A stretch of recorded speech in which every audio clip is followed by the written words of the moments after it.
నమస్కారం welcome to V3 news లక్ష్యం సమాజహితం నేను స్వాతి ముందుగా బులెటిన్ లో హెడ్లైన్స్ చూద్దాం కరీంనగర్ పోలీస్ ట్రైనింగ్ సెంటర్ లో నూతనంగా రాక్ గార్డెన్ ప్రారంభించిన మంత్రి గంగుల కమలాకర్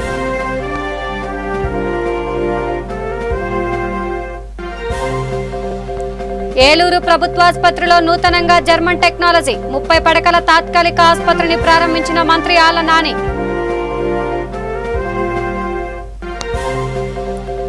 మాజీ మంత్రి నారా లోకేష్ పై YCP MLA Amarnath fire CM Jagan ను విమర్శించే స్థాయి లేదని విమర్శ కుల్సుంపుర పోలీస్ స్టేషన్ పరిధిలో ఓ ఇంటిపై పోలీసుల తనిఖీలు అక్రమంగా నిల్వ ఉన్న 125 మందు బాటిళ్లు స్వాధీనం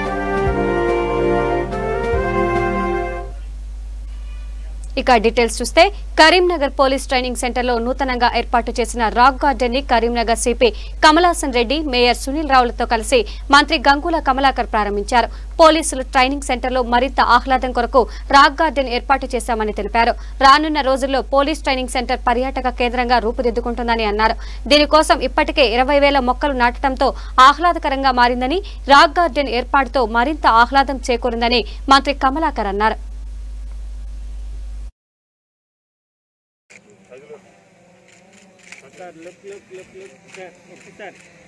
Sir, excuse me.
ఈరోజు లా అండ్ ఆర్డర్ బేస్గా ఉన్న నగరం మన జిల్లా కరీంనగర్ నగరంగా గౌరవ సిపి కమలాసన్ రెడ్డి ప్రత్యేక చొరవ చూపడం వలన ఈరోజు ఒకవైపు లా అండ్ ఆర్డర్తో పాటు మేము లా అండ్ ఆర్డరే కాదు ప్రజాసేవలో మా కర్తవ్యం నిర్వహిస్తామని చెప్పేసి ఈరోజు కాంక్రీట్ జంగల్ ఉన్న కరీంనగర్ నగరం ఒక హరితవనంగా చేయాలని తలంపుతోటి ఈరోజు ఎందుకంటే చెట్లను నరకెత్తనము ఆక్సిజన్ సిలిండర్ కొనే పరిస్థితి తీసుకొచ్చుకున్నాం ఉన్న పరిస్థితిలో ఆక్సిజన్ సిలిండర్ కొనుక్కొని జీవించే పరిస్థితి వచ్చింది మరి భావితరానికి ఇలాగనే మొక్కలు నరికేసుకుంటూ పోతుంటే భావితరానికి చెట్లు ఉండలేకపోయే పరిస్థితి వచ్చింది అందుకే ఈరోజు పోలీస్ ట్రైనింగ్ సెంటర్ ఇది సుమారు ఇందులో ఉన్న 30 ఎకరాలలో ఆల్మోస్ట్ 20 ఏకర్స్ మొత్తం కూడా రాగ్గా ఉన్న ఈ జంగల్ మొత్తాన్ని కూడా హరితవనంగా తయారు చేసిన ఘనత ఈరోజు పోలీస్ డిపార్ట్మెంట్ మరి సిపి కమలాసన్ రెడ్డి అద్భుతంగా కనబడుతుంది అద్భుతంగా ఉన్న తక్కువ ప్లేసుల లోపలనే మియావాకి అంటే మనం యాదాద్రి స్టైల్ అంటాము మియావాకులు ఇప్పటికీ 15 ఎకరాలలో అద్భుతంగా ఒక చిట్టడులకు తయారైపోయింది ఇందులోకి వస్తే మాకు మిగతా శాఖలకు తేడా ఏంటంటే మాది హ్యూమన్ రిసోర్సెస్ చాలా ఎక్కువ ఉన్నటువంటి డిపార్ట్మెంట్ మా డిపార్ట్మెంట్లో అందరూ కూడా మనస్ఫూర్తిగా దీంట్లో ఇన్వాల్వ్ అయినారు ఎవరిని కూడా ఫోర్స్ చేయడం కాదు ఇనీషియల్గా మన గౌరవ ముఖ్యమంత్రి గారు హరితారం ప్రోగ్రామ్ స్టార్ట్ చేసినప్పుడు మా శాఖ తరఫున కొన్ని ఏరియాస్ మేము డెవలప్ చేయడం జరిగింది అప్పుడు అంటే ముఖ్యమంత్రి గారు పిలిపించినారు కాబట్టి చేసినాం తర్వాత ఈ మొక్కలు నాటే దాంట్లో మొక్కలు నాటిన తర్వాత డెవలప్ అయిన తర్వాత వచ్చేటువంటి ఆనందం ఆ సంతోషాన్ని చూసిన తర్వాత మా సిబ్బంది అందరూ కూడా మోటివేట్ అయ్యి వాళ్ళే స్వయంగా చేస్తున్నారు మరి ఈరోజు ఇప్పటివరకు 60,000 మొక్కల్ని ఈ సంవత్సరం ఇంకో 5 నుంచి 6,000 మొక్కలు నాటబోతున్నాం ఎక్కడికైతే గ్యాప్స్ ఉన్నాయో ఆ గ్యాప్స్ అన్ని ఫిలప్ చేయబోతున్నాం మరి ఈ విధంగా ఒక ప్రభుత్వ శాఖ మిగతా శాఖల సమన్వయంతో ఇంత థిక్ ఫారెస్ట్ డెవలప్ చేస్తే మరి అన్ని శాఖలు ప్రతి చోట కూడా ఇట్లా ఈ విధంగా ఇన్వాల్వ్ అయి చేస్తే మరి మన తెలంగాణకు హరితారం తప్పకుండా ఒక గ్రాండ్ సక్సెస్ అవుతుందని చెప్పి నేను అనుకుంటున్నాను మరి మరొకసారి ముఖ్యంగా మన గౌరవ మంత్రి వారికి మనస్ఫూర్తిగా మా పోలీస్ శాఖ ధన్యవాదాలు తెలియజేస్తాను వైసీపీ ఎమ్మెల్యే అమర్ మాజీ మంత్రి నారా లోకేష్ పై ఫైర్ అయ్యారు. గత ప్రభుత్వ హయాంలో టీడీపీ నేతలు వ్యవహరించిన తీరును ఎమ్మెల్యే గుర్తు చేశారు. గత ప్రభుత్వ హయాంలో దళితులకు జరిగిన అన్యాయానికి గత ప్రజాప్రతినిధులే కారణమని అన్నారు. లోకేష్ మాట్లాడుతున్న తీరుపై మండిపడిన ఆయన జగన్ ను విమర్శించే స్థాయి లోకేష్ కు లేదని అన్నారు. కరోనా సమయంలో ఎక్కడా రాజీ పడకుండా సుపరిపాలన అందిస్తున్నారని వివరించారు.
పశ్చిమ గోదావరి జిల్లా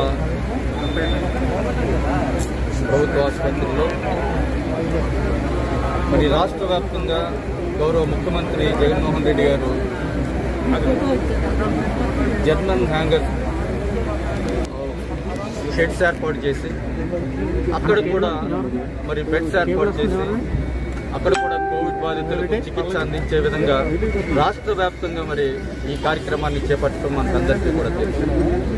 ఇప్పుడు రాష్ట్రంలో ఉన్నటువంటి కేసుల సంఖ్యను దృష్టిలో పెట్టుకుని కేవలం ఈ ఆసుపత్రులకు సంబంధించి ఉన్నటువంటి హాస్పిటల్స్లో ఉన్నటువంటి బెడ్ స్ట్రెంత్ సరిపోవటం లేదు కోవిడ్ బాధితులకు. అదేవిధంగా కోవిడ్ కేర్ సెంటర్లు ఏర్పాటు చేసిన తర్వాత కూడా ఈ జర్మన్ హ్యాంగర్స్ అనే ఈ విధానం ద్వారా ఈ విధంగా షెడ్స్ ఏర్పాటు చేసి అక్కడ లోపల అన్ని సౌకర్యాలు చికిత్సకి అవసరమైనటువంటి అన్ని సౌకర్యాలు ఏర్పాటు చేయటం ద్వారా మరింత మంది బాధితులకు కోవిడ్ బాధితులకు సత్వరమే చికిత్స అందించేటువంటి విధంగా మరి చర్యలు చేపట్టడం అందరికీ కూడా తెలుసు. ఆ కార్యక్రమంలో భాగంగానే ఇప్పుడు పశ్చిమ గోదావరి జిల్లాలో ఉన్నటువంటి కేంద్ర ప్రభుత్వ ఆసుపత్రిలో మరి దాదాపుగా ఒక 50 పడకలతో 50 బెడెడ్ ఈ జర్మన్ షెడ్స్తో ఏర్పాటు చేసినటువంటి ఈ ఆసుపత్రిని ఏర్పాటు చేయడం జరిగింది. ఇది కూడా ప్రభుత్వ ఆసుపత్రి ప్రిమిసెస్లోనే ఏర్పాటు చేయడం జరిగింది. అంటే మొదటి దశలో ఒక 30 బెడ్స్ ఏర్పాటు చేసి 30 ఆక్సిజన్ కాన్సన్ట్రేటర్స్, అదేవిధంగా రానున్నటువంటి వారం రోజుల్లో 10 రోజుల్లో మిగిలినటువంటి 20 బెడ్స్ ఏర్పాటు చేసి వాటికి కూడా అవసరమైనటువంటి ఆక్సిజన్ కాన్సన్ట్రేటర్స్ ఏర్పాటు చేయడం మాత్రమే కాకుండా ఇక్కడ అవసరమైనటువంటి పూర్తి సౌకర్యాలు కూడా ఏర్పాటు చేయడం జరిగింది. పూర్తిగా డాక్టర్ల పర్యవేక్షణలో ఇక్కడ కావలసినటువంటి technique. West zone task force inspector Rajesh ఆదేశాల మేరకు ఎస్ఐ కవివుద్దీన్ సిబ్బంది పక్కా సమాచారం మేరకు కుల్సుంపూర పోలీస్ స్టేషన్ పరిధిలోని లక్ష్మీనగర్ లో ఓ ఇంటిపై దాడి చేశారు. అక్కడి నుంచి 20,000 రూపాయల విలువైన అక్రమంగా నిల్వ ఉన్న 125 మందు బాటిళ్లను స్వాధీనం చేసుకున్నారు. అక్రమ బెల్ట్ షాప్ ను నిర్వహించే రేఖాబాయ్, ఆశిష్ అనే నిందితులను పోలీసులు అదుపులోకి తీసుకున్నారు.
తూర్పు మధ్య బంగాళాఖాతంలో తీవ్ర అల్పపీడనం తుఫానుగా మారిందని అమరావతి వాతావరణ కేంద్రం డైరెక్టర్ ఎస్ స్టెల్లా తెలిపారు. ఉత్తర వాయువ్య దిశగా ప్రయాణించి 12 గంటల తర్వాత తీవ్ర తుఫానుగా మారి రానున్న 24 గంటల్లో అతి తీవ్ర తుఫానుగా మారే అవకాశం ఉందని ఆమె తెలిపారు.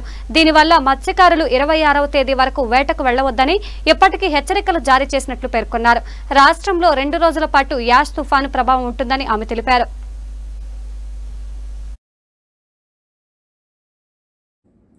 ఈ రోజు 24 మే 2021 తూర్పు మధ్య బంగాళాఖాతంలో ఉదయం 8:30కి తీవ్ర అల్పపీడనం బలపడి తుఫానుగా మారింది.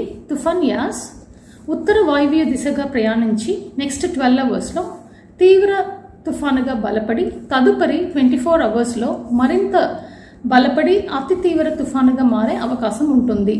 ఇది ఉత్తర వాయువ్య దిశగా ప్రయాణించి తదుపరి బలపడి 26వ తారీఖు మధ్యం ఉత్తర ఒడిషా మరియు పశ్చిమ బెంగాల్ కోస్తాలలో పరదీప్ మరియు సాగర్ దీవు మధ్య తీరం దాటే అవకాశం ఉంటుంది. దీని కారణంగా మత్స్యకారులు 26వ తారీఖు దాకా సముద్రంలోనికి వెళ్లవద్దని హెచ్చరిక ఇవ్వబడినది. ఈరోజు మరియు రేపు ఉత్తర కోస్తాంధ్రాలో తేలికపాటి నుండి ఒక మోస్తరు వర్షాలు కొన్ని చోట్ల కురిసే అవకాశం ఉంటుంది. ముఖ్యంగా శ్రీకాకుళం, విజయనగరం, విశాఖపట్నం డిస్ట్రిక్ట్స్లో 1-2 చోట్ల భారీ వర్షం కురిసే అవకాశం ఉంటుంది. దక్షిణ కోస్తాంధ్ర మరియు రాయలసీమలో ఈరోజు మరియు రేపు తేలికపాటి నుండి ఒక మోస్తరు వర్షం 1-2 చోట్ల కురిసే అవకాశం ఉంటుంది.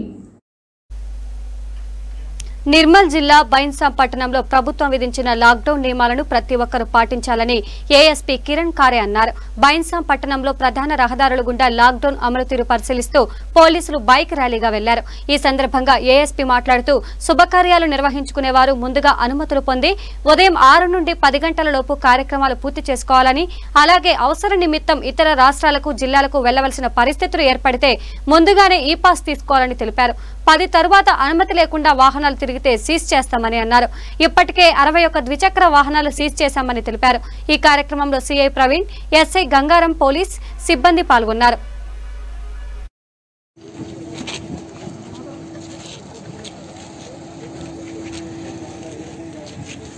सीएम सर ने कहा है कि मॉर्निंग 6 to 10 अभी सिर्फ रिलैक्सेशन मेजर रहेगा. उसके अंडर तेलंगाना गवर्नमेंट की तरफ से लॉकडाउन 2.0 लगाया गया है. उसके अंडर 6 to 10 के बीच में सिर्फ सभी एक्टिविटीज़ अलाउ रहेंगी. 10 बजे के बाद में किसी भी तरह की नॉन इसेंशियल एक्टिविटीज़ अलाउ नहीं रहेगा. इसमें इमरजेंसी सर्विसेज, हॉस्पिटल्स या कोई जो व्हीकल पासेस है या कोई एग्रीकल्चर एक्टिविटीज़ है उन लोगों को सिर्फ अलाउ किया जाएगा.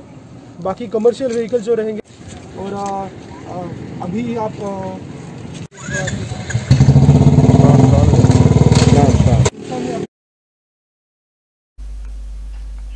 రాష్ట్ర ప్రభుత్వం విధించిన లాక్డౌన్ నేపథ్యంలో జనగామ జిల్లా దేవరుప్పల మండలంలో పోలీసులు తనిఖీలు నిర్వహించారు. 10 గంటల తర్వాత బయటకు వచ్చిన వాహనాలకు ట్రైనింగ్ ఎస్ఐ కృష్ణవేణి గ్రామాలలో గస్తీ నిర్వహించారు. మాస్కు లేకుండా తిరిగే వాళ్లకు, అనవసరంగా రోడ్ల మీద తిరిగే ద్విచక్ర వాహనదారులకు ఫైన్లు వేశారు. ఈ తనిఖీ నిర్వహణలో పాల్గొన్న పోలీస్ సిబ్బంది మహేందర్, రమేష్ పాల్గొన్నారు.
కరోనా కట్టడికి రాష్ట్ర ప్రభుత్వం లాక్డౌన్ విధించగా నిరుపేదల ఆకలి తీర్చేందుకు తన వంతు సహాయంగా ఆహార ప్యాకెట్లు పంపిణీ కార్యక్రమానికి టీఆర్కే చారిటబుల్ ట్రస్ట్ వ్యవస్థాపకులు తోట రామ్ కుమార్ శ్రీకారం చుట్టారు.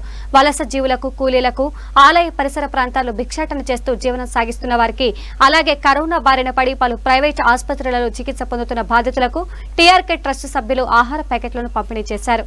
ఈ సందర్భంగా TRK trust director మొట్టల Mahesh Kumar మాట్లాడుతూ లాక్డౌన్ పూర్తయ్యే వరకు ట్రస్ట్ సేవలు నిర్విరామంగా కొనసాగుతాయని, ఆకలితో అలమటిస్తున్న అభాగ్యులకు ట్రస్ట్ తరపున ఆహారం అందజేయడం చాలా ఆనందంగా ఉందని తెలియజేశారు.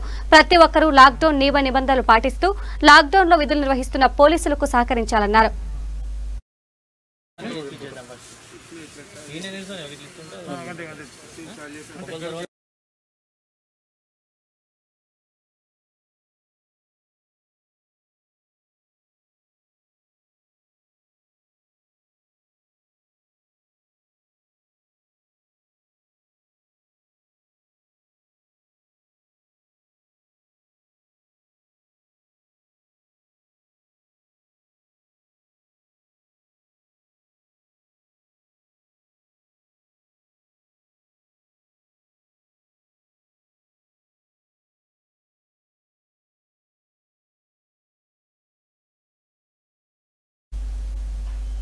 కరోనా విస్తృతంగా వ్యాపిస్తున్న తరుణంలో రోటరీ సంస్థ సభ్యులు అండగా నిలిచారు.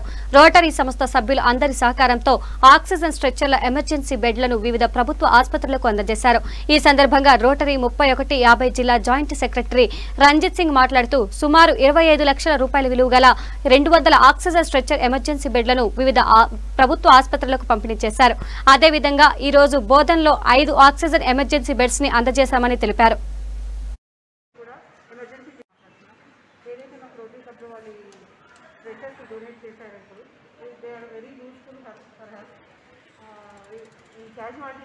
క్యాజువాలిటీలో ఎమర్జెన్సీ కేసెస్కి బెడ్స్ లేకుంటే మేము ఇక్కడ పేషెంట్లు పెట్టేసి స్మాల్ టైప్ సిలిండర్స్ పెట్టేసి కూడా ఎమర్జెన్సీ ట్రీట్మెంట్ ఇవ్వచ్చు, దీనిపైన ఇవ్వచ్చు.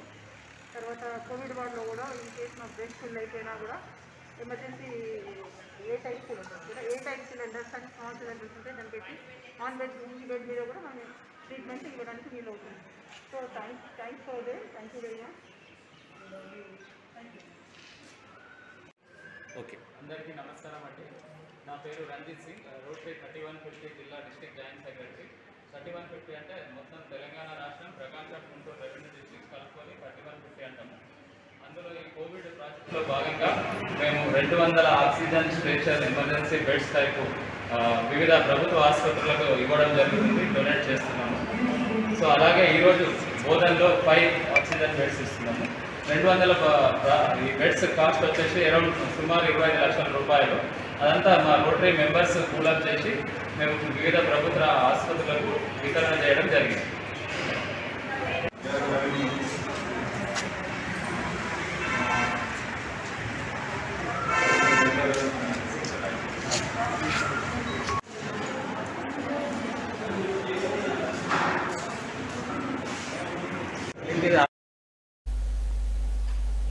రంగారెడ్డి జిల్లా అమన్గల్లో తెలంగాణ రైతుగోస బీజేపీ పోరు దీక్షలో భాగంగా బీజేపీ రాష్ట్ర కార్యవర్గ సభ్యులు కండే హరిప్రసాద్ తన నివాసంలో దీక్ష చేశారు. ఈ సందర్భంగా ఓవైపు కరోనాతో ప్రజలంతా అల్లాడుతుంటే మరోపక్క చేతికొచ్చిన పంట అమ్ముకోలేక గోసపడుతున్న తెలంగాణ రైతుల బాధలు వర్ణనాతీతమన్నారు. తాలు పేరుతో, తరుగు పేరుతో కొనుగోలు కేంద్రాల వద్ద రైతులను వేధించడాన్ని బీజేపీ తీవ్రంగా ఖండిస్తుందని తెలిపారు. ప్రభుత్వం వెంటనే స్పందించి న్యాయం చేయాలని డిమాండ్ చేశారు. కండే హరిప్రసాద్, మాజీ జెడ్పీటీసీ సభ్యులు, ఆమన్గల్ మండలం, రంగారెడ్డి జిల్లా. ఈరోజు భారతీయ జనతా పార్టీ రాష్ట్ర అధ్యక్షులు బండి సంజయ్ గారి పిలుపు మేరకు రైతుల పడుతున్నటువంటి గోసపై పోరు దీక్ష కోవిడ్ నిబంధనలు పాటిస్తూ ఇంట్లోనే చేయడం జరిగింది. ఈరోజు ఒక పక్క కరోనాతోటి రైతులంతా కూడా, ప్రజలంతా కూడా అల్లాడుతుంటే రైతులు పండించినటువంటి పంటను కొనుగోలు చేసేటువంటి పరిస్థితిలో ప్రభుత్వం లేదు. ఈరోజు భారతీయ జనతా పార్టీ డిమాండ్ చేస్తూ ఉంది, పండించిన పంటనంతా కూడా కొనుగోలు చేయాలి. అదేవిధంగా అకాల వర్షాలలో తడిసినటువంటి ధాన్యాన్ని కూడా కొనుగోలు చేయాలని డిమాండ్ చేస్తూ ఉన్నాం. అదేవిధంగా ఏదైతే రైతు రుణమాఫీ ఎన్నికలలో ముఖ్యమంత్రి గారు వాగ్దానం ఇచ్చిర్రో దాన్ని వెంటనే అమలుపరచాలి. రైతు బంధు పథకాన్ని కూడా వెంటనే రైతులకు ఇవ్వాలని, రైతులను ఇబ్బంది పెట్టకుండా, కొనుగోలు కేంద్రాల దగ్గర అక్రమాలు జరగకుండా, తరుగు పేరుతోటి, తడిసిన ధాన్యం పేరుతోటి వారిని ఇబ్బంది పెట్టకుండా మొత్తం పంటను కొనుగోలు చేయాలని భారతీయ జనతా పార్టీ డిమాండ్ చేస్తూ ఉంది. రైతులను ఆదుకోవాలని మీ మీడియా ద్వారా ప్రభుత్వాన్ని హెచ్చరిస్తా ఉన్నాం. పేరు కండే హరిప్రసాద్. కడప జిల్లా రాయచోటి పట్టణంలో పోలీసులు పెట్రోలింగ్ వాహనాలతో ర్యాలీ నిర్వహించారు. కర్ఫ్యూపై మైకు ద్వారా ప్రజలను పోలీసులు అప్రమత్తం చేస్తున్నారు. జిల్లా ఎస్పీ అన్బురాజన్ ఆదేశాల మేరకు డీఎస్పీ వాసుదేవన్ ఆధ్వర్యంలో రాయచోటి పట్టణంలోని ప్రధాన కూడలలో పర్యటిస్తూ కర్ఫ్యూ ఆంక్షలను పటిష్టంగా అమలు చేస్తున్నారు.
బులెటిన్ ముగించే ముందు హెడ్లైన్స్ మరోసారి చూద్దాం.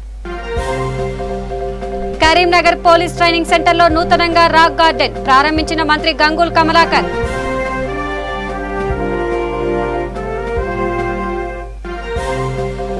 ఏలూరు ప్రభుత్వ ఆసుపత్రిలో నూతనంగా జర్మన్ టెక్నాలజీ 30 పడకల తాత్కాలిక ఆసుపత్రిని ప్రారంభించిన మంత్రి ఆళ్ల నాని.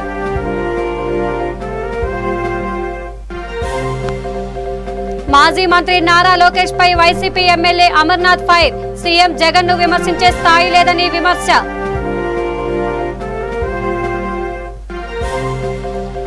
కుల్సుంపుర పోలీస్ స్టేషన్ పరిధిలో ఓ ఇంటిపై పోలీసుల తనిఖీలు. అక్రమంగా నిల్వ ఉన్న 125 మందు బాటిళ్లు స్వాధీనం.